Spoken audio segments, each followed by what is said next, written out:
પુણા પોલીસે ટ્રાન્સપોર્ટના પાર્સલોની આડમાં ચાલી રહેલી દારૂ હેરાફેરીનો પર્દાફાશ કર્યો છે। પોલીસે રોયલ ટાઉનશીપ વિસ્તારમાં આવેલી એક ટ્રાન્સપોર્ટ એજન્સીમાંથી ₹1.52 લાખથી વધુની કિંમતના કુલ 71 બોટલ દારૂ કબજે કર્યા છે। સુરતની પુણા પોલીસે ટ્રાન્સપોર્ટના પાર્સલોની આડમાં ચાલી રહેલ દારૂ હેરાફેરીનો પર્દાફાશ કર્યો છે। સુરત શહેરના પુણા વિસ્તારમાં દારૂની હેરાફેરીનો પર્દાફાશ કર્યો છે। ટ્રાન્સપોર્ટના પાર્સલોની આડમાં વિદેશી દારૂની હેરાફેરી કરવામાં આવી રહી હતી। પુણા પોલીસે સઘન તપાસ બાદ દારૂનો જથ્થો કબજે કર્યો છે।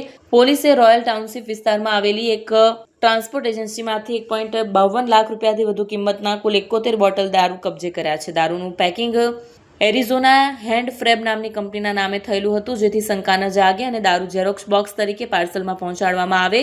પુણા પોલીસે મળેલી ગુપ્ત માહિતીના આધારે ટ્રાન્સપોર્ટ ખાતામાં દરોડો પાડ્યો હતો। પોલીસે હાલ આરોપીની ઓળખ માટે તપાસ શરૂ કરી છે અને આરોપીને ઝડપી પાડવા માટે ચક્રો ગતિમાન કરી કાર્યવાહી હાથ ધરવામાં આવી છે।